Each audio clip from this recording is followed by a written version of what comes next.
మన ప్రభును రక్షకుడైన యేసుక్రీస్తు పరిశుద్ధ కలిగిన నామములో ఈ ఆరాధనకు కూడి వచ్చిన మీ అందరికీ నా యొక్క హృదయపూర్వకమైన వందనాలండి. అందరికి వందనాలు. దేవుడు మిమ్మల్ని దీవించునుగాక. గత 15వ నెలల నుంచి సంఘం అనే అంశం మీదనే మీకు చెప్పుకుంటూ వచ్చాను. ఇంకొక 4-5 పాయింట్లు ఉన్నాయి. ఈ 4-5 పాయింట్లు ఒకవేళ దేవుని చిత్తం అయితే ఈ నెల వచ్చే నెలలో ఈ సంఘం మీద టాపిక్ ముగించాలని ఆశపడుతున్నాను. తర్వాత మరలా కొత్త అంశంలోకి మనం వెళదాం. ఈరోజు కూడా ఒక అద్భుతమైన అంశాన్ని నేను మీకు అందిస్తాను. మీరందరూ కూడా శ్రద్ధగా ఆలకించండి. పరిశుద్ధ గ్రంథంలో నుండి మత్తయి సువార్త 10వ అధ్యాయము 31వ వచనం. మీరు భయపడుకుడి, మీరు అనేకమైన పిచ్చుకల కంటే శ్రేష్ఠులు. చాలు, అందరూ ఇంకా శ్రద్ధగా ఆలకించండి. యేసుక్రీస్తు ఈ లోకములో ఆయన ఉన్నప్పుడు యేసు ప్రభువు వారు అనేక రకరకాల ఉపమానాలు చెప్పాడు. కొంతమందిని ధైర్యపరిచాడు.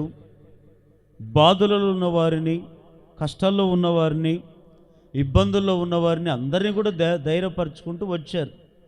గ్రామాలు తిరుగుతూ, వీధులు తిరుగుతూ, ఎవరైతే పాపంలో నశించిపోతున్నారో వారి దగ్గరికే దేవుడు వెళ్ళి వారికి నిజమైన జీవితం ఏమిటో తెలియజెప్పినట్లుగా మనము చూస్తాం.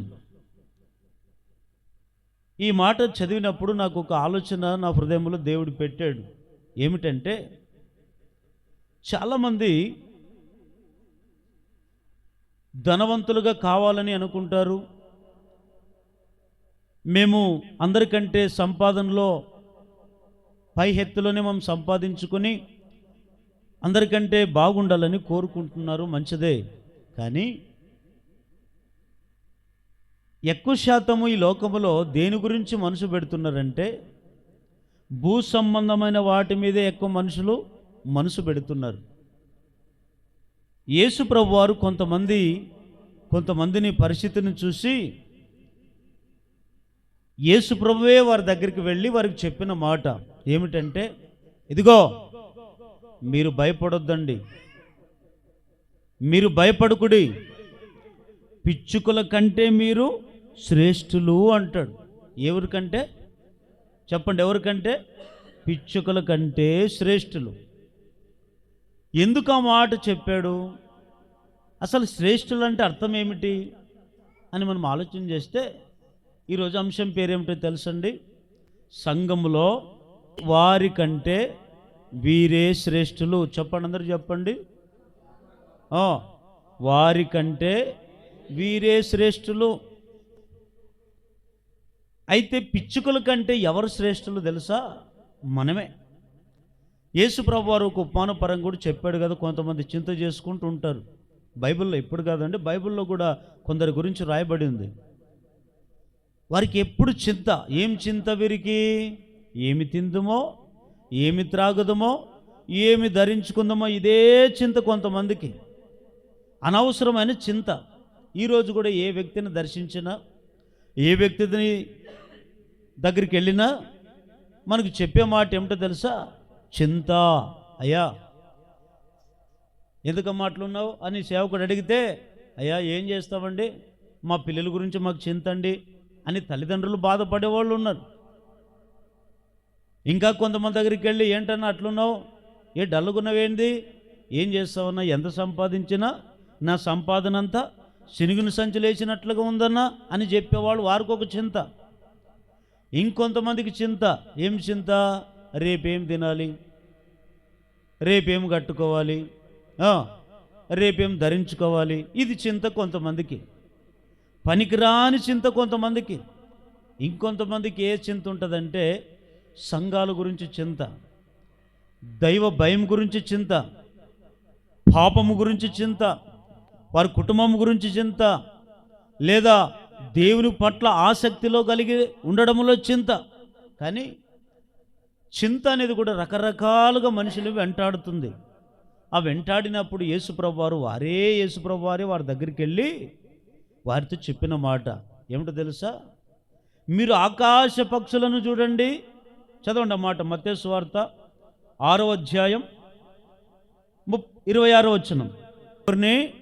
ఆకాశ పక్షులను చూడుడి, అవి విత్తవు, కోయవు, కోట్లలో కూర్చుకొనవు, అయినను మీ పరలోకపు తండ్రి వాటిని పోషించుచున్నాడు.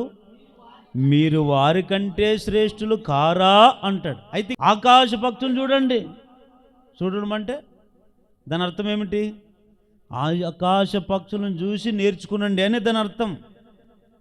ఎందుకు మనిషికి చెప్పాడు? చదువుకున్నాం కదా 10వ అధ్యాయంలో, పిచ్చుకల కంటే మీరు. అయితే ఇప్పుడు ఆకాశ పక్షుల్ని, పిచ్చుకలను, జంతువులను ఈ లోకంలో కొన్నిటిని చూసి దేవుడు ఎందుకు నేర్చుకోమన్నాడంటే, ఈ ఆకాశ పక్షుల కంటే, పిచ్చుకల కంటే, ఈ లోక సంబంధమైన వాటన్నిటికంటే మనుష్యుడు శ్రేష్ఠుడు. ఎవరు చెప్పండి? మనుషుడు శ్రేష్ఠుడు అంట.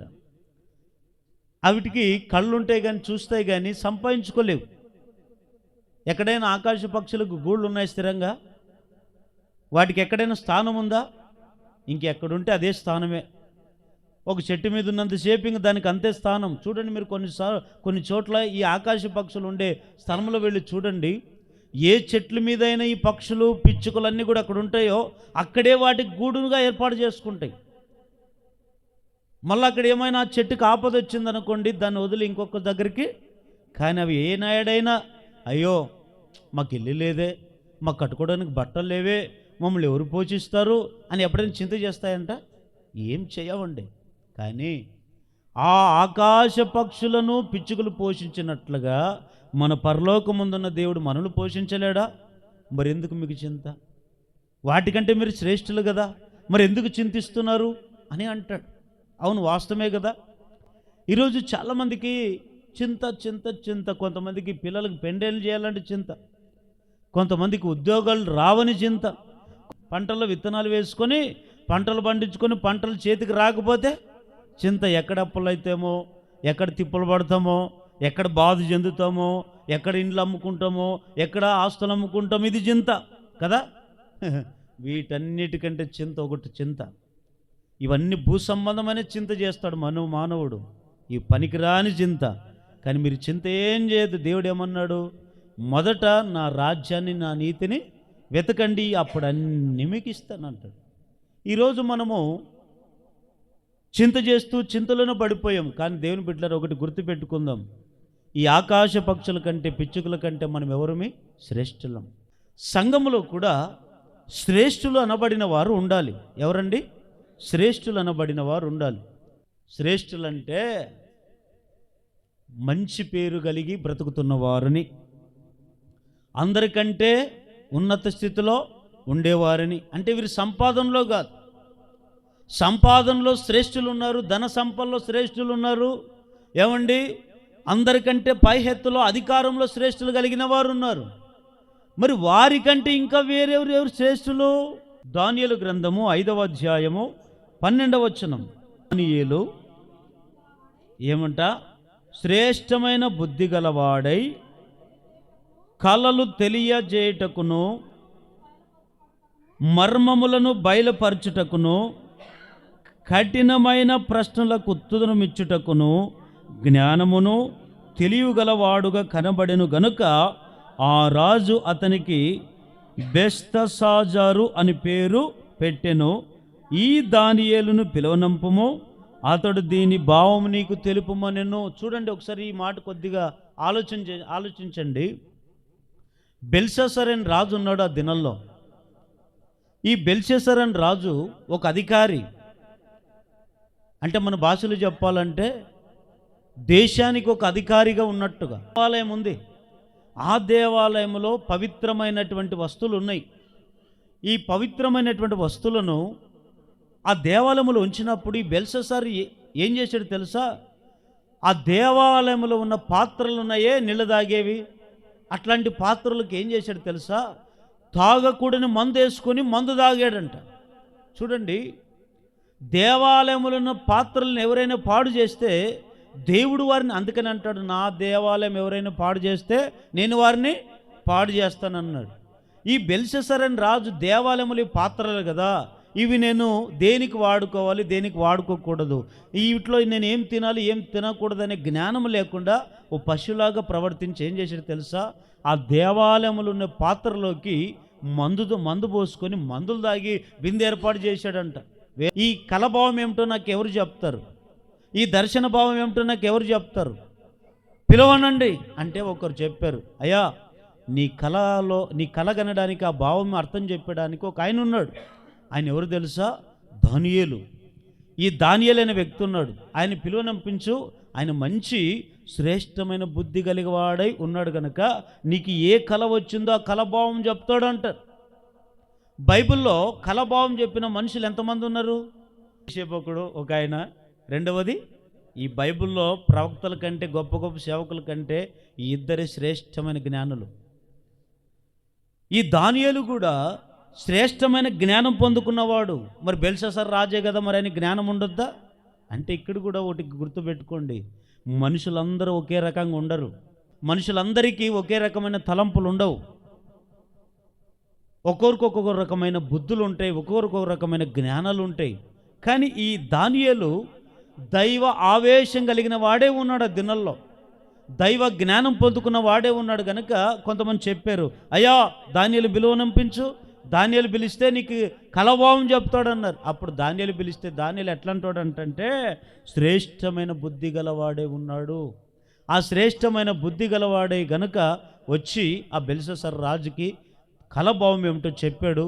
ఆయనకి జరగబోయే అపాయాన్ని కూడా ముందే చెప్పాడు. ఇక్కడ నేను చెప్పే మాట ఏమిటంటే, బెల్షస్సర్ ఒక దేశానికి రాజే కావచ్చు, మనుషుల్లో అధికారం పేరు ప్రాఖ్యాతి పొందుకున్నవాడే కావచ్చు, కానీ అతని కంటే బెల్షస్సర్ రాజు కంటే దానియేలు శ్రేష్ఠుడు. హల్లెలూయా.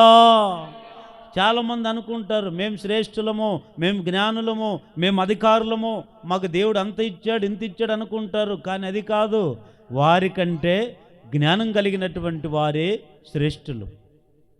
ఈ బెల్షస్సర్ రాజు కంటే మర్మాలు బయలుపరిచిన దానియేలే శ్రేష్ఠుడు. దానియేలుకి ఏమీ లేదు, దానియేలుకి ఏమీ లేదు, ఆస్తులు అంతస్తులు ఏమీ లేవు ఆ దినాల్లో. ఆయనకు ఉండేది ఒకటే నేర్చుకున్నాడు, ఏమిటో తెలుసా? ఆయన కష్టం వస్తే బాధ వస్తే చాలు ఇంక మోకాళ్ళ నుంచి ప్రార్థన చేసుకునేదే తెలుసు ఆయనకి, ఇంక వేరేదేమీ తెలియదు. రోజుకి ఎన్నిసార్లు ప్రార్థన చేసేవాడు దానియేలు చెప్పండి? దానియేలు రోజుకు 3 సార్లు. ఎప్పుడెప్పుడు? పొద్దున, మధ్యాహ్నం, రాత్రి. మీరు ఎన్నిసార్లు చేస్తారు చెప్పండి ఒకసారి? ఎన్నిసార్లు చేస్తున్నారు మీరు? ఎప్పుడు చేస్తున్నారు? రోజు మేము గంట సేపు ప్రార్థన చేస్తాము అన్నవాళ్ళు ఒకసారి చేతులు ఎత్తండి. దానియేలు రోజుకు 3 సార్లు ప్రార్థన చేసేవాడు, రోజుకు 3 సార్లు. మరి ఆయనకు పని లేదా? ఆయనకు కూడా ఏమన్నా అన్నీ ఉన్నాయి ఆ దినాల్లో, అయినా పని పాటలు ఉన్నా ఆఖరికి దానియేలు అంట రోజుకు 3 మారు ప్రార్థన చేసేవాడు, 3 సార్లు. ఈరోజు మనము కనీసం సరే రోజని చేయలేదనుకో, ఆదివారం వచ్చి ఒక అర్ధగంట అయినా ముందు వచ్చి ప్రార్థన చేసుకుంటావా? అది లేదు. కానీ బెల్షస్సర్ రాజు కంటే దానియేలు శ్రేష్ఠుడు. 2 కొరింథీయులకు రాసిన పత్రిక 11వ అధ్యాయం 5వ వచనం, అయితే మిక్కిలి శ్రేష్ఠులైన ఈ అపోస్తుల కంటే లేశ మాత్రమును తక్కువాడను కానని తలంచుకొనుచున్నాను. చాలు. ఇక్కడ ఇంకొక ఆయన శ్రేష్టమైన వ్యక్తి ఉన్నాడు. ఎవరు తెలుసా? పౌలు. ఎవరండి? పౌలు. ఈ పౌలు ఏమంటున్నాడు తెలుసా? ఏమంటున్నాడు అక్కడ? నేనైతే మిక్కిలి శ్రేష్ఠుడైనటువంటి ఈ అపోస్తుల కంటే నేనే ఎక్కువ శ్రేష్ఠుడిని అంటాడు. అపోస్తుల అనబడిన వారందరికంటే నేను మిక్కిలి శ్రేష్టమైన వాడని నేను అనుకుంటున్నాను అంటాడు. ఎందుకన్నాడు తెలుసా మాట? ఈ పౌలు ఒకప్పుడు ఎట్లంటాడు తెలుసా? వదరబోతాడు. నోటికి ఏం మాట వస్తే బూతులు మాట్లాడేవాడు. కంటికి ఎవరు దేవుని నమ్ముకునే వాళ్ళు కనపడితే వాళ్ళని హతమార్చేవాడు. ఎవరు దేవాలయంలో ప్రార్థన చేసుకుంటున్న వాళ్ళ దగ్గరికి వెళ్ళి పిల్లల్ని పెద్దల్ని వయసులో ఉన్న వాళ్ళని చూడుకోకుండా హతమార్చి అంతగుడుగా బతికాడు ఒకప్పుడు. ఒకప్పుడు అట్లంటోడు మారి ఒక పశులాగా బ్రతికిన ఆయన జీవితాన్ని మనిషిలాగా మార్చుకొని బ్రతికి దేవుని సువార్త ప్రకటించడం మొదలుపెట్టాడు. దేవుని కొరకు మండడం మొదలుపెట్టాడు.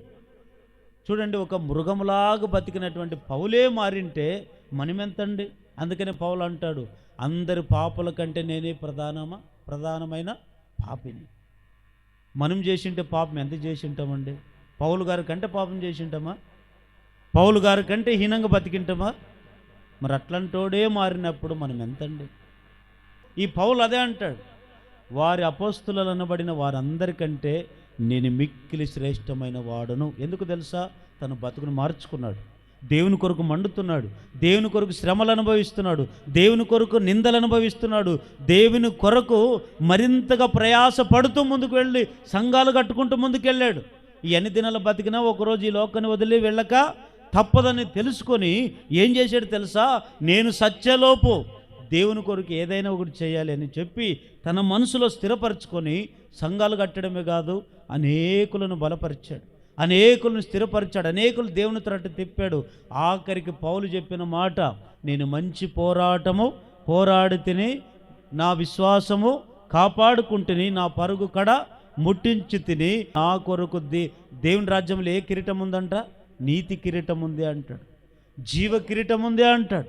ఈరోజు మనం సత్య లోపల ఏదో ఒకటి దేవుని కొరకు చేయాల వద్దా? దేవుడు ఎన్నో చేసినాడు మన జీవితంలో, మనం మాత్రం దేవుని కొరకు ఏమి చేయట్లేదు. ఏది తింటున్నాం, పండుకుంటున్నాం, కట్టుకుంటున్నాం, ఏదో వస్తున్నాం పోతున్నాం. ఇది కాకుండా ఈరోజు నువ్వు నేను ఏం చేస్తున్నాం ఒకసారి ఆలోచించుకోండి.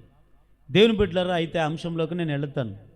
ఎవరు శ్రేష్ఠులు తెలుసా? బెల్షస్సర్ రాజు కంటే దానియేలు శ్రేష్ఠుడే కదా? శ్రేష్ఠుడే. అపోస్తులందరికంటే పనికిరాని పౌలు శ్రేష్ఠుడే కదా? శ్రేష్ఠుడే. అయితే ఒక పౌలు వలె, ఒక దానియేలు వలె మనం కూడా శ్రేష్ఠులుగా మారాలి. మరి ఎవరు శ్రేష్ఠులు? ఎవరికంటే ఎవరు శ్రేష్ఠులు అని మనం ఆలోచన చేస్తే, చదవండి, ఒక 3 మాటలు చెప్పి నేను ముగిస్తాను. ఎవరికంటే ఎవరు శ్రేష్ఠులో ఒక 3 మాటలు చెప్పి నేను ముగిస్తాను. మొదటి మాట చదవండి. ఎవరు? సామెతల గ్రంథము 16వ అధ్యాయము 32వ వచనం. పరక్రమశాలి కంటే దీర్ఘశాంతము గలవాడు శ్రేష్ఠుడు. చాలా గట్టిగా అందరూ హల్లేలూయా అని చెప్పండి. మరొకసారి గట్టిగా హల్లేలూయా అని చెప్పండి. వినండి, ఎవరికంటే ఎవరు శ్రేష్ఠులు తెలుసా? పరక్రమశాలి కంటే దీర్ఘశాంతం కలిగిన వాడు శ్రేష్ఠుడంట. అందరు తలెత్తి నన్ను చూడండి. పరక్రమశాలులు అంటే ఎవరు? దీర్ఘశాంతం కలిగిన వారంటే ఎవరు?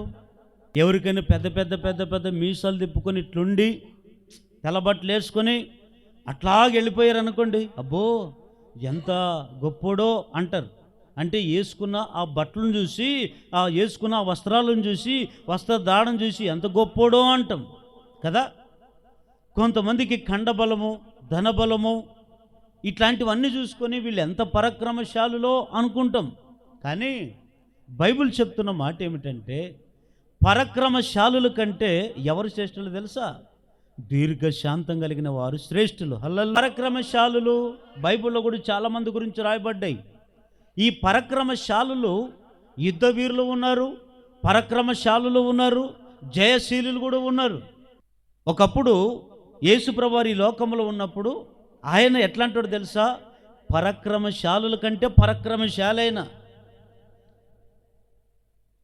ఏమండి, ఈరోజు పనికిరాని వ్యక్తులు ఏం చేస్తున్నారు? మేము పరాక్రమశాలులు అంటుంటారు, మీసలు మిలేస్తుంటారు, తొడలు తరుస్తుంటారు.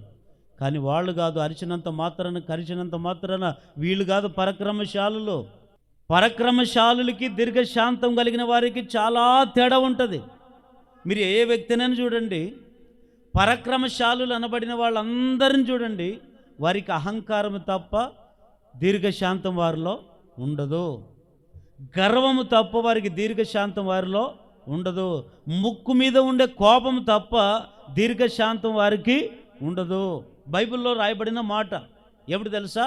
ఒక వ్యక్తి గురించి రాయబడి ఉంది. ఆ వ్యక్తి ఎవరో తెలుసా? నేను చెప్తాను వినండి. చాలాసార్లు ఆ వ్యక్తిని గురించి విన్నాం. ఈ వ్యక్తి ఎవరో తెలుసా? నయమాన్. ఎవరండి? నయమాన్. ఈ నయమాను ఆ దేశంలో ఒకప్పుడు పరాక్రమశాలి. ఎట్లాంటి పరాక్రమశాలి తెలుసా? యుద్ధంలో నిలబడితే ఆయన చూసి బెదిరిపోయేవాళ్ళు కొంతమంది ఉండేవాళ్ళు. ఎంతమంది వచ్చినా అందరిని ఎదుర్కొనే స్థితిలో ఉన్నాడు. కానీ పరాక్రమశాలి అని చెప్పుకుంటున్నటువంటి నయమానికి ఏమొచ్చిందో తెలుసా? కుష్ఠరోగం వచ్చింది. చదవండి ఆ మాట. 2వ రాజుల గ్రంథము 5వ అధ్యాయము 1వ వచనం. సిరియా రాజు సైన్యాధిపతి అయిన నయమాను అను ఒకడుండెను. అతని చేత యెహోవాయే సిరియా దేశమునకు జయము కలగజేసి ఉండెను గనుక అతడు తన యజమాని దృష్టికి గనుడై దయ పొందిన వాడయను. అతడు మహాపరాక్రమశాలి ఉండేను కానీ అతడు కుష్ఠరోగి. చూడండి, ఇప్పుడు నయమని ఎట్లున్నాడు? ఆ దినాల్లో పరాక్రమశాలిగా ఉన్నాడు, పరాక్రమశాలిగా కనబడ్డాడు. కానీ ఏముందో తెలుసా? ఏమొచ్చిందో తెలుసా? ఆయనకి కుష్ఠరోగం. ఎందుకు వచ్చింది కుష్టి? ఆ రోగం రావడానికి గల కారణం ఏమిటి అని మనం ఆలోచన చేస్తే, మనుషులు జయించిన వాడు రోగాన్ని జయించలేడంటారా? కొన్నిసార్లు మనుషులను చూసి కొంతమంది మనుషులకు భయపడరు, రోగాలకు భయపడుతుంటారు. కొంతమందికి రోగాలు ఎనరాని రోగాలకు భయపడరు. ఎవరికి భయపడతారు? మనుషులు చూసి భయపడతారు. అమ్మో, వాళ్ళు వచ్చారు, వీళ్ళు వచ్చారు, వాళ్ళు ఏమనుకుంటారు, వీళ్ళు ఏమనుకుంటారో, వాళ్ళు ఇట్లాంటి మనుషులకు భయపడే వాళ్ళు ఉన్నారు. పేరుకేమో పరాక్రమశాలులే. కానీ ఇతను చూడండి, జయం అనేది ఎప్పుడు కలగజేయబడిందంటే ఆయనకి పేరే ఒక పేరు, పరాక్రమశాలి అని పేరు పెట్టబడింది. కానీ ఈ పరాక్రమశాలిగా ఉన్నటువంటి ఈ నయమాను యుద్ధంలో వీరుడిగా పోరాడి యుద్ధాన్ని గెలిచేవాడు. కానీ ఏమండి, ఆయనకి శాంతంగా ఎట్లా బతకాలో తెలియదు. అదే మర్మం. యుద్ధంలో వీరుడిగా ఉండి 10 మందిని పొడిచి చంపే శక్తి ఉంది, కానీ శాంతంగా బతుకుదామనే ఆలోచన అతనికి లేదు. ఎందుకో తెలుసా? ఆయనలో కొన్నిసార్లు అవిధేయత అనేది ఒకటి ఉంది. మీరంతా ఒకసారి తర్వాత అధ్యాయమంతా మీరు ఇంటికి వెళ్ళిన తర్వాత చదువుకోండి. ఈ నయమాని గురించి రాయబడింది ఏమిటంటే, ఈ నయమానికి కుష్ఠరోగం ఎప్పుడైతే వచ్చిందో, రోగం వచ్చిన వెంటనే కొన్ని రోజులు నరకయాతన పడ్డాడు ఇంట్లో. ఆ బాధ చూడలేక ఇశ్రాయేలు దేశం నుంచి ఒక పాప, చిన్న పాప వచ్చి ఆ ఇంట్లో పని చేసుకుంటుంది. ఆ పాప రోజు ఆ వ్యక్తిని చూసేది. ఈ ఊరిలో, ఈ ప్రాంతంలో, ఈ పట్టణంలో ఇతడు ఇంత ఘనుడై ఉన్నాడే, ఇంత పరాక్రమశాలిగా ఉన్నాడే, కానీ నేను కుష్ఠరోగం వచ్చింది, ఈ రోగంతో ఎంతవరకు బాధపడుతున్నాడని ఆమెకు జాలిపడి ఎవరికి చెప్పింది? నయమాను భార్యకు చెప్తుంది. అమ్మా, రాజేమో అందరి ముందు పరాక్రమశాలని పేరు తెచ్చుకుంటున్నారు, కానీ ఆ రోగం బాగు చేసుకోలేడు. ఇదిగో మా దేశంలో ఒక రాజు ఉన్నాడు, ఆయన దగ్గరికి వెళితే రోగం బాగు చేస్తాడు, చెప్పమ్మా అని చెప్పింది. భార్య నయమాని గారికి చెప్తుంది. నయమాని గారు చెప్పిన వెంటనే నయమాని ఏం చేస్తాడు తెలుసా? ఈయనకి ఆవేశం ఎక్కువ, ఆవేశం ఎక్కువ, ఆలోచన తక్కువ. ఎవరైనా ఏదైనా ఒక మాట చెప్తే దాన్ని అవును కదా, ఇది నా మేలు కొరకు చెప్పారా, లేదా నాకు కీడు కొరకు చెప్పారా, లేదా నాకు నష్టమా, ఇది లాభమని ఆలోచన చేయడు. ఎవరైనా ఏదని చెప్పి నువ్వు నాకు చెప్పేతంతుడు అని గర్వం ఉంటుంది చూడు కొంతమందికి, అట్లాంటి మనిషి. వెళ్ళి చెప్తే ఏమన్నాడు? భార్య మాటిన్నాడు. భార్య మాటిని ఏం చేశాడు తెలుసా? భార్య చెప్తుందమ్మా, అయ్యా ఇదిగో ఇశ్రాయేలు దేశంలో ఒక రాజు ఉన్నాడు, ఆ రాజు దగ్గరికి వెళితే నీ రోగం బాగవుతుందంటే ఈ పాప చెప్పింది. సర్లే అని చెప్పి ఒక ఉత్తరం రాసి డబ్బు కానుక అంత పోగు చేసి మనుషులను పెట్టి ఇశ్రాయేలు దేశానికి పంపించాడు. ఆ ఇశ్రాయేలు దేశంలో ఒక రాజు ఉన్నాడు. ఆ రాజు ఆ దేశంలో ఇంకొక ఆయన సేవకుడు ఉన్నాడు. ఆ సేవకుని పేరు ఏమిటో తెలుసా? ఎలీషా. ఏం పేరండి? ఎలీషా. ఎప్పుడైతే ఈయన ఆ డబ్బు, ఆ కానుకలంతా, వెండి బంగారంతా తీసుకొని వచ్చి పంపించాడో, వీళ్ళు తీసుకొని వచ్చిన వాళ్ళు ఎలీషా గారి దగ్గరికి వెళ్ళరు. ఎక్కడికి వెళ్తారు? రాజు దగ్గరికి వెళ్తారు. రాజు దగ్గరికి వెళ్ళి రాజుతో అంటారు, అయ్యా నీవేమో బాగు చేస్తావంట కదా, కుష్ఠరోగులను బాగు చేస్తావంట, ఇదిగో మా పరాక్రమశాలి అయినటువంటి నయమానికి కుష్టి వచ్చింది, ఆ రోగం బాగు చేయమంటారు. ఈయన కూడా అట్లాంటి ఆవేశం ఎక్కువ, చెప్పేదేమో నిజాం చెప్పడు, చిన్న మాట కోపపడుతుంటాడు, మంచి మాటకు కూడా కోపపడుతుంటాడు. ఈయన ఏం చేశాడు తెలుసా?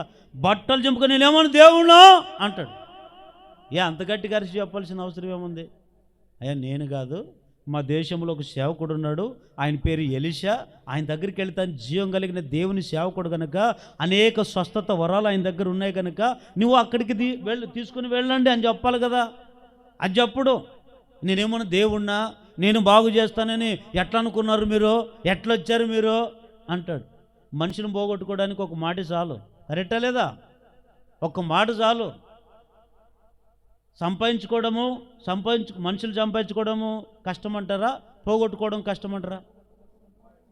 కదా, పోగొట్టుకోవడం ఎంత చెప్పండి. ఒక్క మాట అంటే చాలా మనిషి నీ నుంచి దూరమైన వెళ్ళిపోతాడు. ఆ మాట ఎప్పుడైతే చెప్పాడో వెంటనే ఇంక ఈయన కోపం వచ్చి ఇంకా చొక్కజంపుకున్నాడు. అప్పుడు ఎలీషా గారికి తెలుసుకొని ఎలీషా అంటాడు, రాజా ఎందుకు నువ్వు అంత కోపగించుకున్నావు? జీవం కలిగిన దేవుని సేవకుడు నేను ఉన్నాను కదా, నా దగ్గరకు పంపిమని రమ్మను నయమాన్ని అంటాడు. ఆ కబురు నయమానికి చెప్తారు. నయమాన్ అప్పుడు రథము గుర్రాలు వేసుకొని ఎక్కడికి వస్తాడు? ఇశ్రాయేల్ దేశాన్ని పరిపాలించే రాజు దగ్గరికి కాదు, ఆ దేశంలో దేవుని సేవ చేస్తున్న సేవకుని ఇంటి దగ్గరికి వస్తాడు. ఎలీషా ఇంట్లో ఉంటే అప్పుడు ఈ యొక్క కుష్ఠరోగం వచ్చిన పరాక్రమశాలనబడిన నయమాన్ వచ్చి అక్కడ బయట నిలబడి రథం కూడా దిగడండి. అంత గర్వం చూడండి ఆయనకి. రథం కూడా దిగడు. రథం కూడా నిలబడి మనుషులు ఉండరు కదా ఆయన వెనుక, పోండ్రా రాజు వచ్చాడని చెప్పండి. అప్పుడు రథం మీద నుంచి ఒక దాసుడు దిగి ఆయన దగ్గరికి వచ్చాడు. లోపలికి వచ్చి, అయ్యా నీవు కబురు పెట్టినట్లుగా మా పరాక్రమశాలి అయిన నయమాను వచ్చాడు అని చెప్పిన వెంటనే ఈయనేమంటాడు, యోర్దాను నదిలో 7 సార్లు మునిగి స్నానం చేయమను, కుష్ఠరోగం బాగా అయిపోతుంది పో అంటాడు. ఈ మాట తీసుకుని వచ్చి ఇప్పుడు ఎవరికి చెప్తారు? వీళ్ళు రథం మీద నిలబడి నయమానికి చెప్తారు. నేను ఇక్కడ మీకు ప్రశ్న అడుగుతాను. రోగం వచ్చింది ఎవరికి? నయమానికి కదా. లోపలికి పంపించింది ఎవరిని? మనుషులను కదా. ఇది ఏమైనా పద్ధతి అంటారా? మన భాషలో చెప్పాలంటే మనకి ఏదైనా బాగా రోగం వచ్చి డాక్టర్ దగ్గరికి వెళ్ళి రోడ్డు మీద కూర్చొని కుర్చీ మీద కాలు మీద కాలు వేసుకొని కూర్చొని డాక్టర్ని పిలుచుకురాపండి అంటే ఎట్లుంటుంది అని డాక్టర్ దగ్గరికి వెళ్ళి, సార్ మా ఆయన వచ్చినాడు సార్, కడుపు నొప్పితో బాధపడుతున్నాడు, కాలు మీద కాలు వేసుకొని కుర్చీ మీద కూర్చున్నాడు రోడ్డు మీద, రా సార్ అంటే ఎట్లా అంటాడు? పంట రాలకూడదనా, రమ్మండి రా వాడిని అంటాడన్నాడా? అరే రోగం వచ్చింది నీకు, పరిస్థితి నీది బాగులేదు కనుక నువ్వు లోపలికి రావాలి. దీన్ని ఏమంటారు? విధేయత అంటారు, లోబడే గుణము అంటారు, తగ్గింపు స్వభావం అంటారు. నీకు ఎంతైనా ఆస్తి ఉండని, ఎంతైనా అందం ఉండని, ఎంతైనా నువ్వు పై స్థితిలో ఉండు, కానీ ఎంత దేవుడి నిన్ను దీవించినా ఎంత తగ్గింపుతో బతికితే అంత మనిషికి మేలు. హల్లెలూయా. ఈ వ్యక్తి ఆ రథం మీద నిలబడి పోండి అంటే వాళ్ళు వెళ్ళి అడుగొచ్చే లోపల ఆ మాట తీసుకుని వచ్చి ఈ వ్యక్తికి చెప్పారు. ఎవరికి? పరాక్రమశాలికి చెప్పారు. పరాక్రమశాలి అయినటువంటి నయమానికి చెప్పారు, అయ్యా ఇదిగో యోర్దాను నదులకు వెళ్ళి 7 సార్లు స్నానం చేయాలంట అని ఆ మాట చెప్పినప్పుడు అప్పుడు ఏమంటాడు? చదవండి ఇప్పుడు ఆ మాట. 10వ వచనం. ఎలీషా నీవు యోర్దాను నదికి పోయి 7 మార్లు స్నానము చేయము, నీ ఒళ్ళు మరలా బాగైన శుద్ధుడు అగుదువని అతను చెప్పుటకు ఒక దూతను పంపెను. అందుకు నయమాను కోపం తెచ్చుకొని తిరిగిపోయి ఇట్లనెను, అతడు నా యొద్దకు వచ్చి నిలిచి తన దేవుడైన యెహోవా నామమును బట్టి నా చేయి రోగముగా ఉన్న స్థలం మీద ఆడించి కుష్ఠరోగమును మానుపునని నేను అనుకుంటుని, దమస్కు నదులైనను ఆబానేను పర్ఫురును ఇశ్రాయేలు దేశంలోని నదులన్నిటికంటే శ్రేష్టమైనవి కావా? వాటిలో స్నానం చేసి శుద్ధిని నొందలేనా అనుకొని రౌద్రుడై తిరిగి, చూడండి ఇక్కడ కొద్దిగా వినండి. ఇప్పుడు ఎప్పుడైతే యోర్దాను నదిలో వెళ్ళి 7 సార్లు స్నానం చేయమని వీళ్ళు చెప్తే ఇప్పుడు ఏమన్నాడు? ఇప్పుడు తను ఏమనుకున్నాడు తెలుసా? దీర్ఘశాంతం కలిగిన వాడు ఏం ఆలోచన చేస్తాడు? చెప్పిన ప్రతి మాట వింటాడు. అవును కదా. అంటే యోర్దాను నదిలోకి ఎందుకు వెళ్ళమన్నాడు అంటే అక్కడ శక్తి ఉంది కాబట్టి అక్కడికి వెళ్ళమన్నాడు. అక్కడ నువ్వు స్వస్థత పొందుకుంటావు కనుక, నీ రోగం బాగవుతుంది కనుక అక్కడికి వెళ్ళమన్నాడు. ఈ వ్యక్తి ఎప్పుడైతే ఆ మాట చెప్పాడు రౌద్రం కోపం తెచ్చుకున్నాడు, అంటే ఉద్రేకత తెచ్చుకున్నాడు. ఎందుకంత ఉద్రేకము, ఎందుకంత కోపము అంటే చూడండి, కొంతమంది పరాక్రమశాలులు అనబడతారు కానీ వాళ్ళకి జ్ఞానం ఉండదు. పరాక్రమశాలులు అనబడతారు కానీ వారికి వివేచన జ్ఞానం ఉండదు, వారికి తగ్గింపు స్వభావం ఉండదు, మాట వినే ఆలోచన అంతకన్నా ఉండదు. లోబడరు వాళ్ళు. వారు చేసిందే కరెక్టు, వారు అనుకున్నదే కరెక్టు, వారు మాట్లాడిందే కరెక్టు, వారు వెళ్తున్న మార్గమే కరెక్టు. అంతే కదండి. పరాక్రమశాలులు అంటే ఈ పరాక్రమశాలులు అనబడిన వారికి ఇంకొక నేను పెట్టే పేరేమిటో తెలుసా? వీరెందుసేపు ఉన్న దేవుని మీద ఆధారపడరు. ఎవరి మీద ఆధారపడతారు తెలుసా? వారి మీద వారే. అందుకే నాశనం అవుతున్నారు. అందుకే వారు నాశనం అవుతున్నారు, పరాక్రమశాలి అనబడిన వాళ్ళు. కానీ దీర్ఘశాంతం కలిగిన వాళ్ళైతే ఆలోచన చేస్తారు, లోబడతారు. ఈ మాటలో సత్యం ఉందా? ఈ మాట ఎందుకు చెప్పారు? ఈ మాటలో ఏముంది? ఈ మాటలో ఉన్న ఆంతర్యం ఏమిటి? అక్కడికి వెళితే నేను బాగుపడతాను కదా, ఆ సేవకుడు నాకు చెప్పాడు కదా, జీవం కలిగిన దేవుడు ఆ మాట చెప్పాడంటే ఏదైనా నా జీవితంలో అద్భుతం జరుగుతుంది కదా అనే ఆలోచన లేదు. కోపం తెచ్చుకొని రథాన్ని తిప్పుకొని పోరా, ఈ నదుల్లోనే వెళ్ళాలా, ఎర్ద నదులకి వెళ్ళాలా, మా దేశంలో నదులు లేవా, ఆ బాయిలు లేవా, ఈ చెరువులు లేవా, సత్యకి ఏడైతేమి అన్నట్టుకు పోయినాడు. ఈరోజు కూడా కొంతమంది కొద్దిగా బాధలు వస్తే చెరువుల్లోకి, బాయిల్లోకి, ఇంకా చెప్పండమ్మా, ఉరేసుకొని చచ్చిపోదామా, ఫ్యాన్ కురేసుకుందామా, మందులు దాగి చచ్చిపోదామా అనేవాళ్ళు లేరంటారా?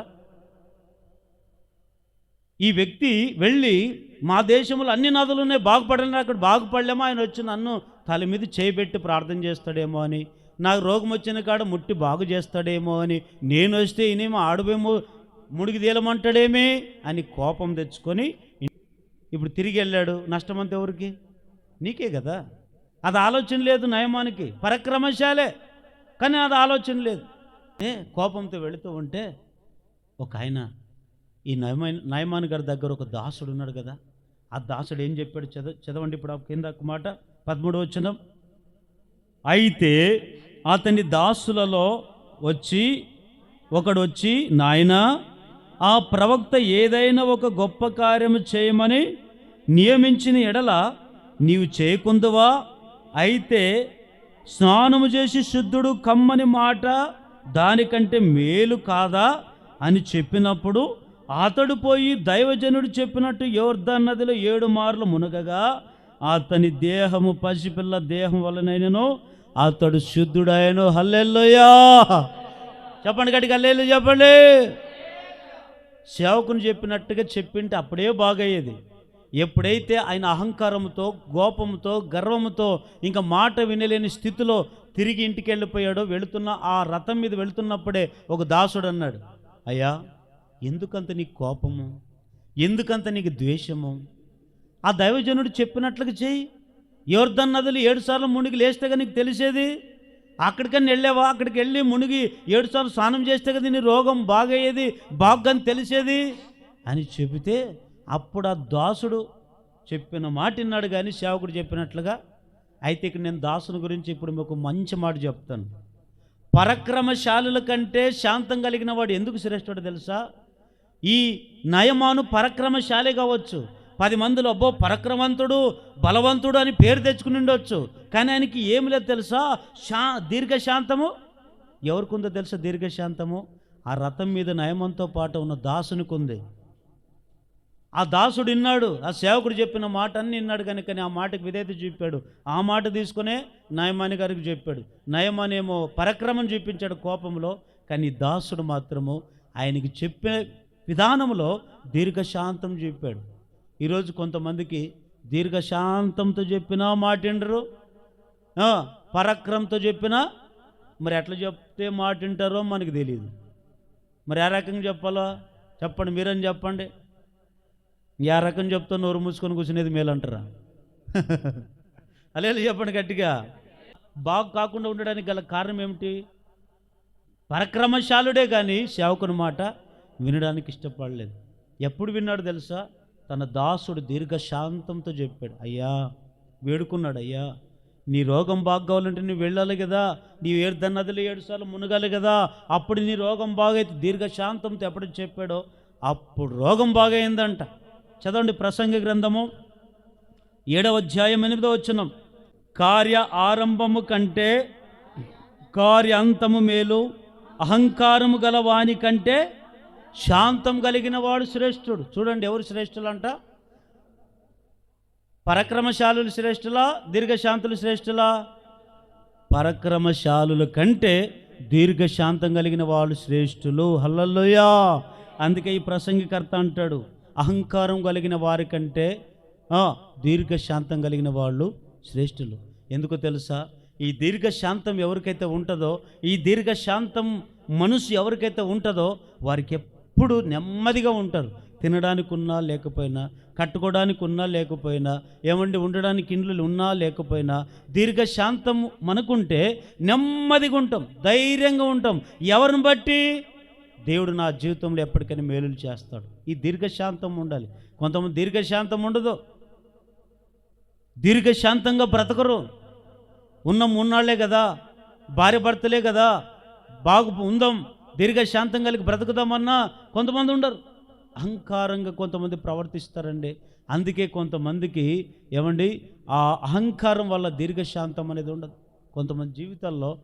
ఇప్పుడు మనం అంతా దేవుని సన్నిధికి ఎందుకు వస్తున్నాము చెప్పండి? శాంతం కొరక, శాంతంగా ఉండాలని కొరక, లేకుంటే అహంకారంతో బతకడానికి కొరక కదా?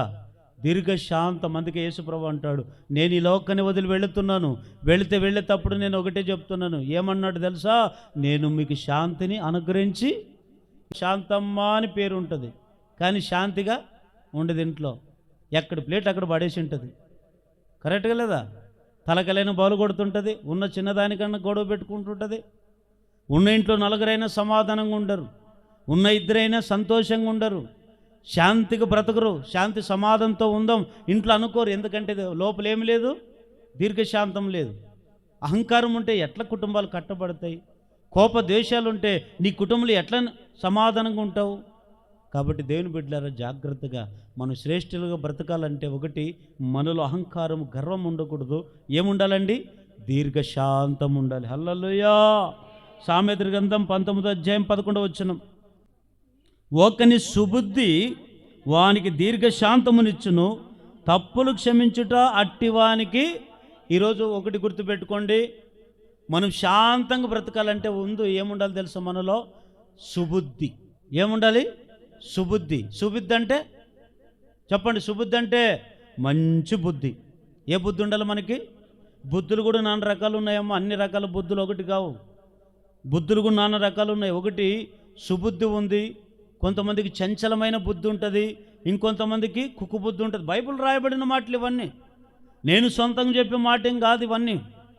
కొంతమంది చూడండి సుబుద్ధి ఉండదు, కొంతమంది చంచలమైన బుద్ధి ఉంటుంది. ఎప్పుడు ఎట్లా బుద్ధి ఉంటుందో వారికి తెలియదు, ఏ రోజు ఎట్లా ఉంటారో తెలియదు, ఏ గంటకి ఎట్లా మారుతారో తెలియదు, ఎప్పుడు ఎలా ఉంటారో కొంతమందికి తెలియదు. స్థిరము లేని బుద్ధి. కానీ దేవుని బిడ్డలారా, ఒకటి, మనం దీర్ఘశాంతాన్ని ఎందుకు కోల్పోతున్నామో తెలుసా? మనలో సుబుద్ధి అనేది వదిలిపెట్టేశాం. సుబుద్ధి లేదు, మంచి బుద్ధి లేదు, ఒక స్థిరమైన ఆలోచన లేదు, స్థిరమైన బుద్ధి ఉండదు మనకు. ఒకటి ఆలోచన చేస్తాం, ఇంకోటి చేసుకుంటూ వెళుతుంటాం.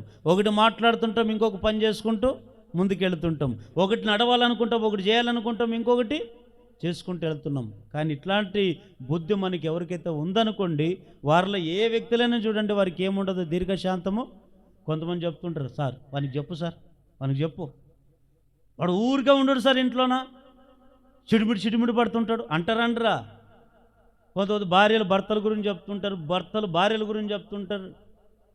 ఎందుకో తెలుసా? కొంతమందికి కుటుంబంలో నెమ్మది ఉండదు, ఏమండి దీర్ఘశాంతం ఉండదు. ఏముంటుంది? ఎప్పుడు గొడవలే, ఎప్పుడు సమస్యలే, ఎప్పుడు ఏదో ఒక సమస్య, ఏదో ఒక గొడవలు. కారణం ఏమిటంటే మనలో మంచి బుద్ధి అప్పటికి వదిలిపెట్టి ఏదో పనికిరాని బుద్ధి మనలో ఉందనుకోండి, ఆ బుద్ధి మనకి దీర్ఘశాంతం లేకుండా చేస్తుంది.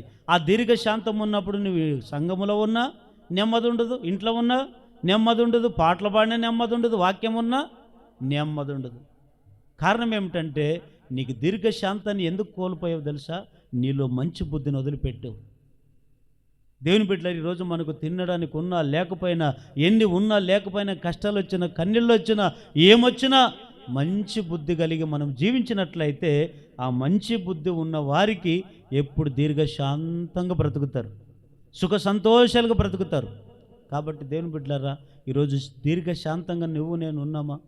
దీర్ఘశాంతం కలిగి ఇంట్లో మనం ప్రశాంతంగా ఉన్నామా? దీర్ఘశాంతం కలిగి పని చేసుకుంటున్నామా? దీర్ఘశాంతం కలిగి ఉద్యోగం చేసుకుంటున్నామా? దీర్ఘశాంతం కలిగి 10 మందిలో ఆడుకుంటూ నవ్వుతూ తిరుగుతున్నామా? ఇది లేదు మనిషికి. కారణం ఏమిటే? సుబుద్ధి వదిలిపెట్టేశాడు మనుషుడు.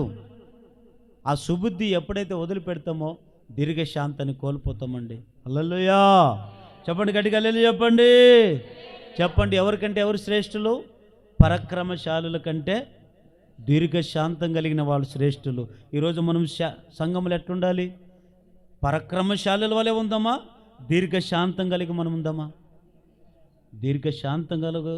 దీర్ఘశాంతి కలిగిన వారిగా మనము ఉండాలి. అప్పుడే నువ్వు శ్రేష్ఠుడిగా ఎంచబడతావు. రెండో మాట అక్కడే సామెతల గ్రంథము 16వ అధ్యాయము 32వ వచనం. దీర్ఘశాంతం కలిగిన వాడు శ్రేష్ఠుడు, పట్టణము పట్టుకొని వారి కంటే తన మనసును స్వాధీనపరుచుకున్నవాడు శ్రేష్ఠుడు. హల్లెలూయా చెప్పండి మరొకసారి. రెండవది ఎవరు శ్రేష్ఠులు అంటే తెలుసా? పట్టణాన్ని పట్టుకునే వారి కంటే ఎవరు శ్రేష్ఠులు అంట? తన మనసును స్వాధీనపరుచుకునేవారు శ్రేష్ఠులు. ఈ మాట కూడా బాగా మంచి మాట, ఇది అందరు వినండి, శ్రద్ధగా ఆలకించండి. రెండవ మాట ఏమిటంటే, కొంతమంది పట్టణాన్ని పట్టుకోవాలనుకుంటారు. దాని అర్థం ఏమిటి? పట్టణం పట్టుకోవాలంటే అర్థం ఏమిటి? అసలు పట్టణం అంటే ఏమిటి? పట్టణం ఎన్ని గ్రామాలు కలిస్తే పట్టణం అంటారు? అదనే చెప్పండి. 10 గ్రామాలు కలిస్తే ఒక పట్టణం. ఎన్ని గ్రామాలు? 10 గ్రామాలు కలిస్తేనే ఒక పట్టణం అంటారు. 10 గ్రామాల కంటే తక్కువ ఉండేదని పట్టణం అంటారు. 10 గ్రామాలు పైన ఉంటేనే దాన్ని పట్టణం అంటారు. గ్రామాలు వేరే, పట్టణం వేరే, జిల్లా వేరే, రాష్ట్రం వేరే, దేశము, ఇన్ని రకాలు ఉంటాయి. అయితే ఇక్కడ పట్టణాన్ని పట్టుకునే వారి కంటే తన మనసును స్వాధీనపరుచుకునే వాళ్ళు శ్రేష్ఠులు. కొంతమంది చూడండి, రాజకీయ నాయకులు చూడండి, రాజకీయ నాయకుడు ప్రధానమంత్రి అనుకుంటాడు. ఏమనుకుంటాడు? దేశమంతా నా చేతిలో ఉండాలి, దేశాన్ని పట్టుకొని బతుకుతుంటాడు ఆయన. రాష్ట్రాన్ని పట్టుకునే వాళ్ళు ఎవరు? ముఖ్యమంత్రి. ఈ రాష్ట్రాన్ని పట్టుకొని బతికే వాళ్ళంతా ముఖ్యమంత్రి, రాష్ట్రమంతా నా చేతిలో ఉంది అనుకొని ఆయన మురిసిపోయి బతుకుతుంటాడు. పట్టణాన్ని పట్టుకునేవాడు ఎవరు? ఎమ్మెల్యే కదా. ఎమ్మెల్యే మురిసిపోతాడు, నాకు పట్టణం అంతా నా స్వాధీనంలో ఉంది. కానీ బైబిల్ చెప్తున్న మాట ఏమిటో తెలుసా? ఈ పట్టణాన్ని పట్టుకునేవాడి కంటే తన మనసును స్వాధీనపరుచుకునేవాడు శ్రేష్ఠుడంట. ఒకళ్ళు ఈ పట్టణం పట్టుకునే వాళ్ళు ఎవరయ్యా అంటే, ఎంతసేపున్న లోకపిచ్చి లోకములో ఘనతలు తెచ్చుకోవాలనుకుంటారు. గ్రామాల్లో కూడా కొంతమంది చూడండి, సర్పంచ్ ఉంటాడు, ఆ ఊరికి సర్పంచ్ పెద్ద. ఆ సర్పంచ్ ఏం చేశాడు? గ్రామాన్ని పట్టుకొనే ఉంటాడు, ఎప్పుడు నా స్వాధీనంలో ఉండాలి, లేదా నాకు చేతిలో ఉండాలి, ఈ గ్రామం అంతా నా స్వాధీనంలో ఉండాలి, నేను చెప్పినట్లుగా నేను పట్టుకోవడం అంటే అదే దాని అర్థం. నేను చెప్పినట్లే వినాలి, ఈ గ్రామ ప్రజలందరూ నాన్న చెప్పినట్టు నా అడుగుజాడలో నడవాలి అని సర్పంచ్ ఆలోచన చేస్తాడు. ఈ రాష్ట్రం అంతా నా స్వాధీనంలో ఉండాలని సీఎం ఆలోచన చేస్తాడు. ఈ దేశమంతా నా స్వాధీనంలో ఉండాలి, నా చేతిలో ఉండాలని ప్రధానమంత్రి ఆలోచన చేస్తాడు.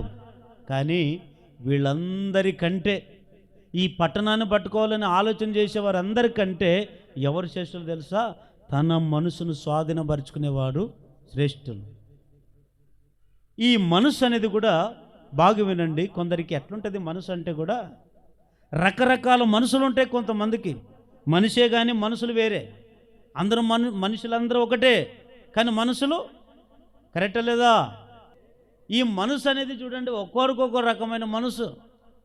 ఈ మనసు కొంతమందికి స్వాధీనంలో ఉండదు.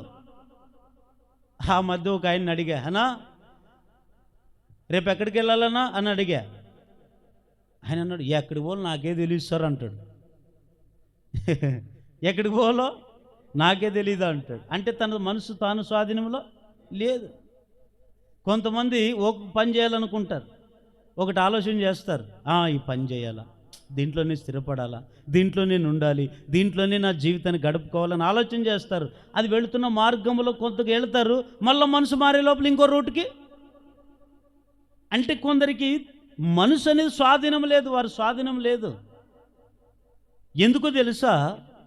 మనసు స్వాధీనపరచుకోలేని వాడు ఏమవుతాడంటే కుక్కు కంటే హీనంగా బ్రతుకుతాడంట. పశువుల కంటే హీనంగా బ్రతుకుతారంట. బైబిల్లో కూడా ఒక ఆయన మనసు నదులు పెట్టి ఏ మనసు తెచ్చుకుందో తెలుసా? పశువుల మనసు వచ్చిందంట. పశువుల మనసు ఏముంటుంది? ఎప్పుడు పశువులకి ఏం ఆలోచన చేస్తాయి? గడ్డి తినే బుద్ధి ఉంటుంది కదా, అన్నం తినే బుద్ధి ఉంటుందా? నువ్వెంతైనా బిర్యానీ తెచ్చిపెట్టు, వాసన చూస్తుంది, పక్కకు పోతుంది. అదే పచ్చిగడ్డి తెచ్చిపెట్టు, మేస్తుంది. అదే ఒరిగడ్డి తెచ్చిపెట్టు, దాని మనసు అది పశువు మనసు. కానీ మనసు వేరే. ఈ మనుషులకి పశువులకి చాలా తేడా ఉంటుంది. మనుషులు వేరే, పశువులు వేరే. కానీ దేవుని బిడ్డలు ఈరోజు కొంతమందికి మనసులో స్థిరం లేదు. మనసు ఏం ఆలోచన చేస్తారో వారికే తెలియదు, ఎలా ఉంటారో కొన్నిసార్లు వారికే తెలియదు. చూడండి, పరిశుద్ధ గ్రంథంలో ఒక దానియేలు గ్రంథం 4వ అధ్యాయం 30వ వచనం చదవండి.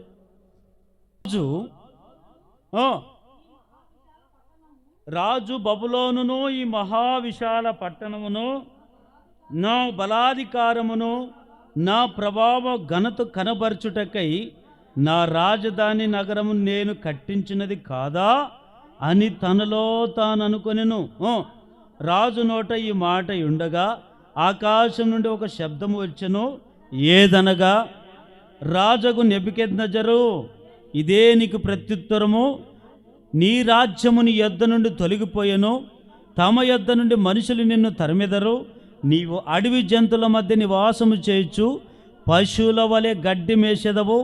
సర్వోన్నతుడగు దేవుడు మానవుల రాజ్యము పైన అధికారమై ఉండి తానెవరికి దాన్ని అనుగ్రహింప నిశ్చయించునో వానికి అనుగ్రహించిన నువ్వు తెలుసుకున్న వరకు 7 కాలములు నీకిలాగు జరిగినని చెప్పెను.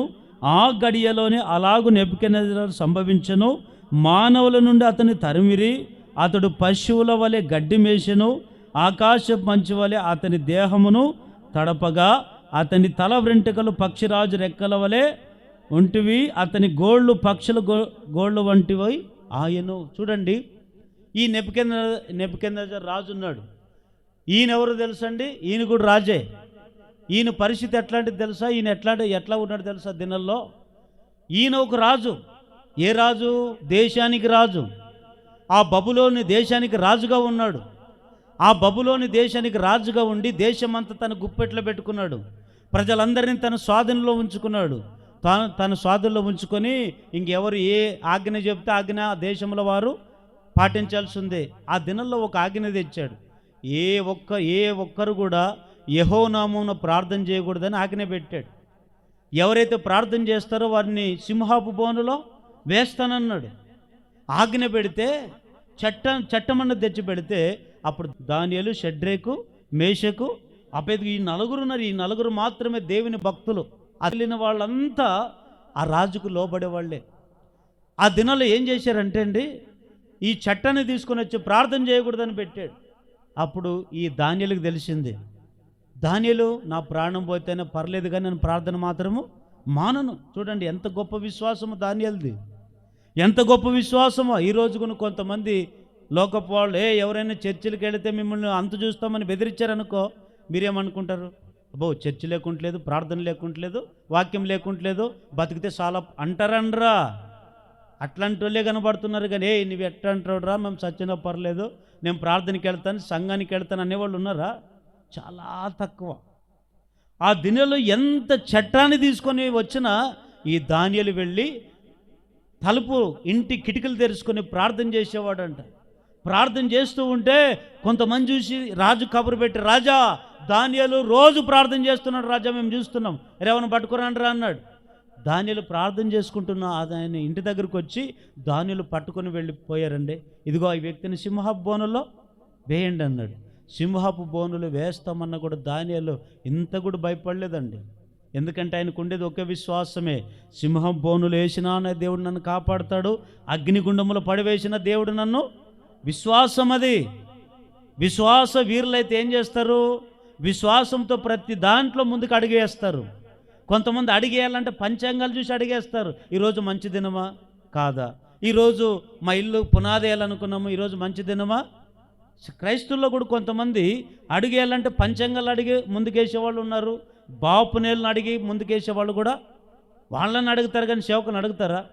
అయ్యా పలానా రోజు మేము పునాది వేయాలనుకున్నాము, మరి నువ్వు ఏ రోజు బాగుంటుందో చెప్పు, మేము పునాది వేస్తాం అనేవాళ్ళు ఉన్నారా? అడుగొచ్చేదంతా అక్కడంతా అడిగి సేవకుందా, సార్ పలానా దినం పునాది వేస్తామో నువ్వు వచ్చి ప్రార్థన. అంతలోపల ఏం చేసిండ్రు వీళ్ళు బాగా ఏదది గొర్రెను కోసి రక్తం వేసి అన్ని ఆచారాలు చేసి అయిపోయినాక అప్పుడు వచ్చి అప్పుడు ప్రార్థన చేయి సార్, ప్రార్థన చేయి. అప్పుడు ఈ సేవకుడు ఏం చేయాలి? నా ఎట్లా పడితే ఏం చేస్తాను తెలుసా? దేవా ఈ పునాది కట్టుకోకుండా చేయి అంటాను. చూడండి, కొంతమందికి ఈరోజు ఆచారాలు మూఢనమ్మకాలు పెట్టుకొని మూఢనమ్మకాలు భక్తులు పడిపోతారు. మూఢనమ్మకాలు పెండ్లేళ్ళు చేయాలంటే కూడా కొంతమంది భలే విచిత్రం, అంత అడిగేంత వచ్చి డేట్లు ఫిక్స్ చేసుకొని వచ్చి ఉంటారు. పంచాంగాలు అడిగి ఏ డేట్కి కరెక్టో, ఏ డేట్కి ముహూర్తం కట్టాలా, ఏ డేట్కి బాగు చేయాలా అంటారు. అన్ని పంచాంగాలు అడుగొచ్చిన తర్వాత అప్పుడు సేవకుని దగ్గరికి వచ్చాడు, అయ్యా పలానా దినము పలానా డేట్కి మా పెండ్లిళ్ళు అంటారు. అప్పుడు ఈ సేవకుడు ఏం చేయాలా? ఒక ప్రార్థన చేయాలా, పెళ్లి చేయాలి. చూడండి ఎక్కడికి వెళ్ళిపోతుంది క్రైస్తవం అంటే. ఒక మనసు అనేది నిలుపుకోవట్లేదు మనిషి. పోనీ నామకార్థంగా వెళ్ళకోకుండా దేవుళ్ళు స్థిరంగా వెళదామంటే ఓహో ఇది పంచాంగం ఆడుకోకుంటే ఏమో జరుగుతుందేమో. కొంతమంది ఇదే మనసు అంటే, ఇదే స్వాధీనపరచుకోవడం అంటే అదే. లోకపు ఆచారాలు చేయకపోతే ఏమన్నా మాకు ఆటంకం వస్తుందేమో, లేదా ఇంటిని కట్టేటప్పుడు పునాది వేయకపోకుండా గొర్రె పిల్లను వధించకపోతే, రక్తం అక్కడ కోడిని వధించకపోతే, పిల్లను వదిలించకపోతే మాకేమన్నా ఇల్లు ఏమన్నా అపశుభం జరుగుతుందేమో. కొంతమందికి ఈ ఆలోచనలు. దీని ద్వారా ఏమవుతుందంటే మనుషులు పాడు. కానీ దానియేలు అంట ఏం చేశాడు తెలుసా? ఎంత చట్టం తీసుకొచ్చినా ప్రార్థన చేశాడంటే. ప్రార్థన మానలేదు ఆయన.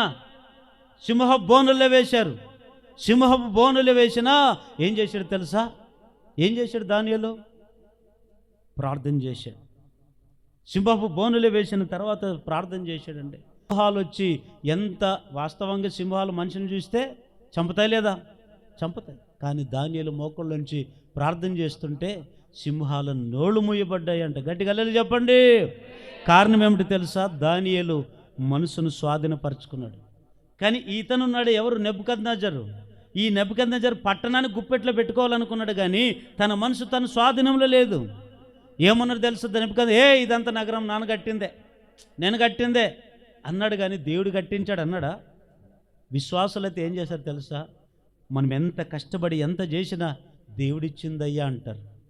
ఏది నానగట్టాను, ఇది నానబెట్టాను, ఇది నేనిచ్చాను, నేను అంటే ఇది మన ఘనత కొరకు కాదు చేయవలసింది.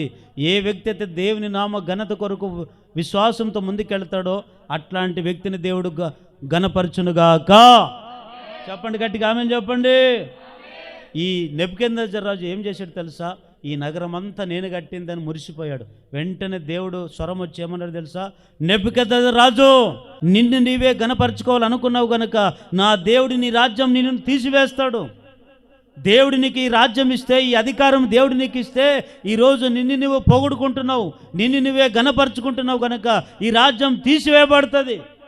ఇదిగో నీవు మనుషుల నుంచి తరం వేయబడి పశువులు తినే గడ్డి తినే స్థితికి నువ్వు వస్తావు అని చెప్తే అట్లాగే అయిపోయింది ఆయన జీవితంలో. ఒకప్పుడు రాజు, ఆయన ఘనపరచబడినటువంటి రాజు ఆఖరికి ఏం తినే స్థితికి వచ్చాడు?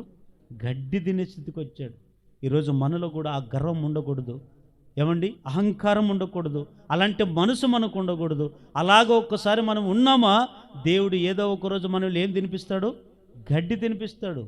లైఫ్ ఎప్పుడు ఒకే రకంగా ఉండదో, ఇది గుర్తుపెట్టుకోండి. మరి అది ఒకే రకంగా లైఫ్ ఉండాలంటే మనం ఏం చేయాలి? మన మనసు స్వాధీనంలో ఉంచుకున్నాడు. ఏదైనా పని చేయాలనుకున్నావా, అదే పని చేయి. ఏదైనా ఉద్యోగం చేయాలి, దాంట్లోనే స్థిరంగా ఉండాలనుకున్నావా, దాంట్లోనే ఉండు. ఏదైనా మంచిగా నేను ఉండాలనుకొని కోరుకుంటున్నావా, దాంట్లోనే ఉండు. మళ్ళొక్క మనసు వేరొక మనసు నీలో పుట్టకూడదు. ఒకవేళ మనసు పుట్టిందా, ఒకరోజు నీ జీవితంలో శాపమే కానీ ఆశీర్వాదము ఉండదు. అందుకే మనసును కంట్రోల్లో పెట్టుకోండి, మనసును స్వాధీనంలో ఉంచుకునండి. ఈరోజు కుక్కల్ని కంట్రోల్లో పెట్టుకుంటారు, కొన్ని ఇంట్లో జంతువులను కంట్రోల్లో పెట్టుకుంటారు, భార్య భర్తను కంట్రోల్లో పెట్టుకుంటారు, భర్త భార్యలో కంట్రోల్లో పెట్టుకుంటారు, కానీ పట్టణాన్ని మనుషులు కంట్రోల్లో పెట్టుకుంటారు, కానీ మనసును కంట్రోల్లో ఏం బుద్ధి అర్థం కాదు. చూడండి, కొంతమందికి చంచలమైన మనసు కదా, చంచలమైన మనసు. చూడండి దేవుని బిడ్డలారా, ఈ మనసు ఎట్లా అంటాడో తెలుసు, చదవండి ఒకసారి. సామెతల గ్రంథము 25వ అధ్యాయము 28వ వచనం. ప్రాకారము లేక పాడైన పురము ఎంతో, తన మనసును అణుచుకోలేనివాడు అంతే. హల్లెలూయా చెప్పండి, గట్టిగా హల్లెలూయా చెప్పండి. ఎవరంట? ప్రాకారము లేక పాడైన పురం ఎంతో, తన మనసును అణుచుకోలేని వాడు కూడా. పునాదులు కట్టిన ఇల్లుందే, అది పడిపోయి ఉంటుంది. దానికి స్థిరమైన పునాది లేకో మొత్తానికి ఎట్లా ఒకటి పడిపోయి ఉంటుంది. పడిపోయిన అది ఎట్లో స్థిరమైన మనసు, అణుచుకోలేని మనసు లేనివాడు కూడా అంతేనంట.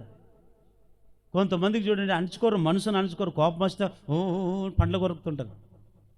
కోపం చల్లార్చుకో అని ఎంత చెప్పినా కొంతమంది జరుగో, నన్ను ఎవరు ఆపొద్దు అంటారు. పోయి ఇడిస్తే అక్కడ కొట్లాడు ఊకే అరుస్తుంటాడు. ఆడపోయిన కొట్లాడు ఊకే ఇడిచండి అంటుంటాడు. కొట్లాడిపోని ఇడిస్తే ఆటికి పోడు మరి తంతాడేమో అని. కొంతమందికి మనసు అండి, చూడండి మనిషి అన్ని రకాలుగా ఉంటుందో. అణుచుకునండి మనసును, స్వాధీనపరచుకునండి. మనసు స్వాధీనపరచుకోకుండా నీవు ఎంత పెద్ద పట్టణానికి అధికారం అంటే ఏం ప్రయోజనం ఉంటుంది? నీ మనసు నీవు స్వాధీనపరచుకోకుండా నేను పెద్ద అధికారం అంటే ఎట్లయితుంది? దేని బిడ్డలారా, నీకు ఏ అధికారం ఇచ్చినా, ఏ ఉన్నత స్థితి ఇచ్చినా ముందు మన మనసును ఏం చేసుకోవాలి? స్వాధీనపరచుకొందురుగాక. ఎన్ని మాటలు చెప్పాను? 2 మాటలు. చివరిగా ఒక్క రెఫరెన్స్ చదవండి, ముగించుకుందాం. కీర్తనల గ్రంథము 84వ కీర్తన 10వ వచనం. దినములో ఒక్క దినము గడుపుట 1000 దినముల కంటే శ్రేష్టము. నా దేవుని భక్తిహీనుల గుడారములు నివసించుట కంటే నా దేవుని మందిర ద్వారములు ఉండుట నాకు ఇష్టం. ఇది కూడా విలువైన పాయింటే. 3వది ఎవరు శ్రేష్ఠులయ్యా అంటే కోరాహు కుమారుడు రాస్తున్న మాట ఏమిటో తెలుసా? నీ ఆవరణంలో ఒక్క దినపు గడుపుట 1000 దినముల కంటే శ్రేష్టము. ఇదొక పాయింట్ అయితే, కింద భక్తిహీనుల గుడారములు నివసించుట కంటే నా దేవుని మందిర ద్వారమున వద్ద ఉండడం నాకు. అంటే దీని అర్థం ఏమిటంటే, వినండి అందరు తలలెత్తి నన్ను చూడండి. 3వదిగా ఎవరికంటే ఎవరు శ్రేష్ఠులు తెలుసా? లోకములో ఉండేవారి కంటే. ఎవరు? లోకములో ఉండేవారి కంటే దేవుని ఆవరణములో ఉండేవాళ్ళే శ్రేష్ఠులు. హల్లెలూయా. అందుకే మాట అంటాడు కోరాహు కుమారులు, భక్తిహీనుల గుడారము ఉంది, దేవుని ఆవరణము. భక్తిహీనుల గుడారం అంటే అర్థం ఏమిటి చెప్పండి? భక్తిహీనుల గుడారం అంటే అర్థం ఏమిటి? లోకము. దేవుని ఆవరణం అంటే ఏమిటి? సంఘం. ఈరోజు మనము ఎవరమో తెలుసా? ఇంతమంది ఈరోజు ఆదివారం కదా, ఈరోజు మనం ఉన్నామంటే మనం ఎవరో తెలుసా? శ్రేష్ఠులు. ఎవరికంటే శ్రేష్ఠులు? మనము లోకములో ఉండే వాళ్ళకంటే. ఎందుకు లోకములో ఉండే వాళ్ళకంటే శ్రేష్ఠులు తెలుసా? లోకములో ఉండేవారికి పరలోక రాజ్యం లేదు, లోకములో ఉండేవారికి క్షేమం లేదు, లోకములో ఉండేవారికి ఆశీర్వాదం లేదు, లోకములో ఉండేవారికి భక్తి లేదు, లోకములో ఉండేవారికి క్షేమాధారమైనటువంటి స్థితి లేదు. ఈరోజు మనం అది పొందుకుంటున్నాం. ఎక్కడ తెలుసా? దేవుని ఆవరణలోకి వచ్చి. అందుకని ఒక్క దినము గడిపితే చాలండి, 1000 దినముల కంటే శ్రేష్టం అంట. ఈరోజు కొంతమంది దేవుని ఆవరణములో ఉండరు, లోకములో ఉంటారు. కొంతమంది లోకమే బాగా, పాపమే బాగా, ఆ పంది బొరలు అన్నట్లు బొరలాడేదే బాగా, కుక్క వాళ్ళు తిరిగేదే బాగా అంటుంటారు కొంతమంది. అది కాదండి, వారికంటే మనం శ్రేష్ఠులం. ఎందుకంటే దేవుని ఆవరణములో దేవుని కంచె ఉంది, దేవుని ఆవరణములో దేవుని యొక్క ప్రసన్నత ఉంది, దేవుని ఆవరణములో ఇక్కడ ఒక దేవుని వాక్కు ఉంది. ఈ వాక్కు నిన్ను దర్శించినప్పుడు ఈ మేలుల చేతను తృప్తిగా ఉంటావు, నీ కుటుంబం సుఖ సంతోషాలుగా ఉంటాయి, నెమ్మదిగా ఉంటాయి. ఇక్కడ సంఘములో ఆవరణములో ఉంటే. కానీ లోకములో ఉన్న వారికి అది లేదు, అది పోగొట్టుకుంటున్నారు. అందుకే కోరాహు కుమారులు రాస్తున్నారు, అయ్యా నీ దేవుని ఆవరణంలో ఉండడం నాకు ఇష్టమయ్యా, నీ మందిర ఆవరణం చూడవలని నా ప్రాణం ఎంతో ఆశపడుతుంది, సొమ్మసిల్లుచున్నది. నీ మందిరంలో నివసించేవారు ధన్యులు, అయ్యా మేము ధన్యులము. నీ ఆవరణంలో ఒక్క దినము గడిపితే చాలయ్యా, 1000 దినముల కంటే శ్రేష్టం, మా జీవితం ధన్యం అని ఎంత అనుభవంతో రాశారో తెలుసా? ఈరోజు మనమున్నాం. దేవుని ఆవరణంలో ఉండాలని మనం ఇష్టపడదామా? లేదా లోకములోనే ఉందామని ఇష్టపడదామా? ఒకసారి ఆలోచించండి. లోకంలో ఏముందో చదవండి అన్నమాట. యోహాను రాసిన మొదటి పత్రిక 2వ అధ్యాయము 15-16 వచనం. ఈ లోకమునైనను లోకములో ఉన్న వాటివైనను ప్రేమించొద్దు. ఎవడైనను లోకములు ప్రేమించిన ఎడల తండ్రి ప్రేమ వానిలో ఉండదు. లోకములో ఉన్నదంతా అనగా శరీరాశ, నేత్రాశ, జీవపు డంబమును తండ్రి వలన పుట్టినవు కావు, అవి లోక సంబంధమైనవే. లోకము దాని ఆశ గతించిపోవును గాని దేవుని చిత్తమును జరిగించేవాడు నిరంతరం నిలిచును. హల్లెలూయా. చూడండి, లోకములు ఏముందంట? చెప్పండి, లోకములు ఏముందంట? శరీరాశ, నేత్రాశ, జీవపుడంబం. దీని అర్థం ఏమిటి? శరీరాశ అంటే ఏమి? శరీరాశ అంటే ఎప్పుడు ఇంక శరీరంకే ఆలోచన చేస్తారు.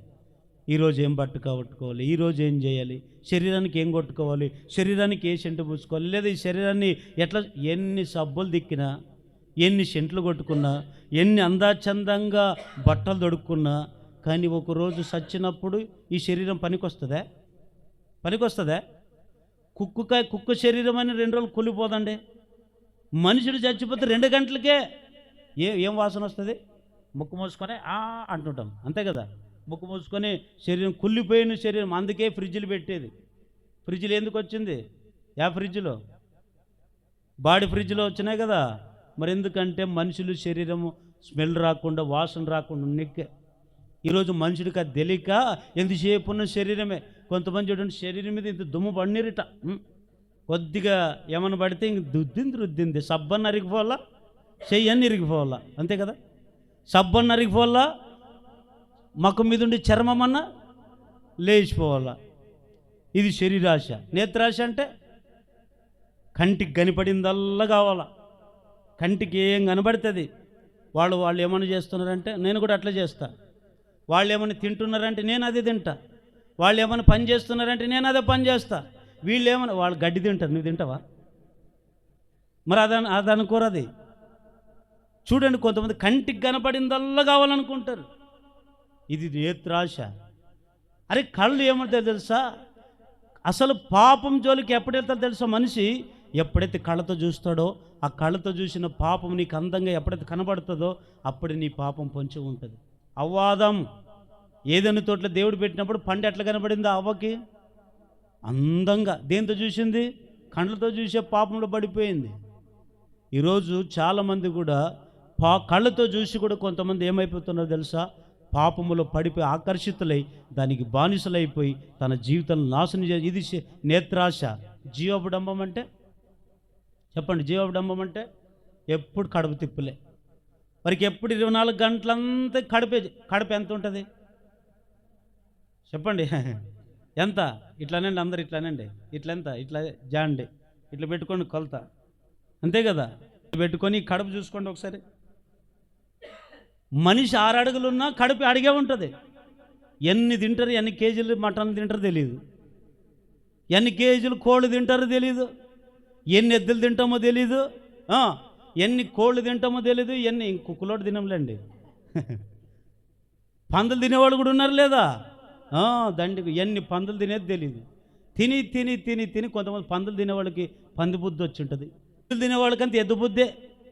ఆ ఎద్దు తింటివంటే ఇంకా ఇంత తింటావంటే అంటుంటుంది. దీనికి వద్దు అనదు. చూడండి, కొంతమందికి జీవపుడంబం. ఎంతసేపు ఉన్న కడుపు తిప్పులు. ఆ మాట కూడా ఫిలిప్పీయులకు రాసిన పత్రిక 3వ అధ్యాయం 19వ వచనం. నాశనమే వారి అంతము, వారి కడిపే వారి దేవుడు, వారు తాము సిగ్గుపడాల్సిన సంగతులు ఎంతో అతిశయపడుచున్నారు. భూ సంబంధమైన వాటి ఎందే మనసు. కొంతమంది చూడండి, వారి కడిపే వాళ్ళకి దేవుడు. ఎవరికి దేవుడు అంటే, అయ్యా నీకు ఎవరు దేవుడు అంటే ఏం చెప్తారు కొంతమంది? నా కడిపే నాకు దేవుడు అనేవాళ్ళు లేరంటారా? దీన్ని ఏమంటారు తెలుసండి? జీవపు డంబం. పోని తినింటావు, పొద్దున్న తినింటావు, ఒక 2 రోజులని ఉంటావా? తినిన వెంటనే ఇంకా కాసేపు లోపల ఏం చేసావు, ఏం పెట్టావు? చూడండి, కొంతమందికి జీవపు డంబం.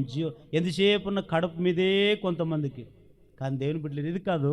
లోకములో ఉన్నవన్నీవి ఏవేవి? శరీరాశ, నేత్రాశ, జీవబుడంబం. కానీ దేవుని ఆవరణంలో ఏముందో తెలుసా? దేవుని ఆవరణలో ఏముంది?